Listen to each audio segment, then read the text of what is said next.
I know you might be here because you saw books in the title and the thumbnail. We also include books in everything that we are working on here in the Popverse. And I am starting off with Spring Harvest by RekTok Ross. And I really, really want to thank RekTok Ross, hi Leonie, for sending me this incredible physical copy.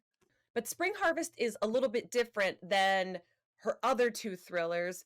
Anything genre, particularly fantasy or urban fantasy, which is how I would categorize this book, is stuff that is exactly what I want to be reading all day, all the time. I just can't tell you enough how perfect this book is. Hey everybody, Grant DeArmitt here. I am your humble Popverse staff writer, and I am excited to read for this summer the Indian Lake Trilogy by Stephen Graham Jones. The series consists of 3 books of slasher novels. First being My Heart is a Chainsaw, then Don't Fear the Reaper, and then a third book called The Angel of Indian Lake, which I do not have on me right now. I am excited to read these books because I'm a huge horror fan, and I'm also a fan already of Stephen Graham Jones because of his slasher column in Fangoria called Slasher Nation, where he kind of breaks apart the genre. So I'm excited to see what he does as a creator and not just a commentator. Yeah, so if you are looking for something to bide your time until Halloween, like I am, or just an excuse to kind of escape this oppressive heat, I cannot recommend these 3 books more. This is Chris Arrant from Popverse. What I am recommending for a summer read is Turning Points by Hayao Miyazaki. This is translated by Beth Carey and Frederick Schott. This is in Miyazaki's own words, as well as the words of people that he worked with in the studio, him talking about his movies. They're from newspaper articles, from blog posts, from journals that he made. This one right here is from 1997 to 2008, so it's after Totoro. Sorry, but it does include like Spirited Away, Ponyo, and Princess like Mononoke, and things in between. Like if you've seen the Miyazaki documentaries and how gruff he is exactly that person in this text, which is really interesting. I highly recommend this. It's a little bit like wonky, but that's who I am. I read too much.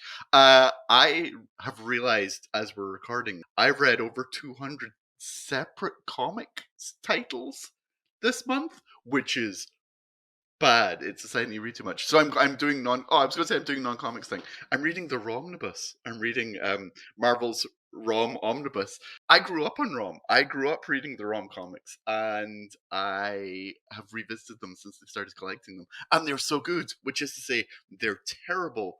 But they're terrible in such a very specific way that I am thrilled. And Bill Mantlo is Marvel's best, most underrated writer, and I'm so excited by that book. This summer, I'm really excited to read the newest Ali Hazelwood book, Not in Love.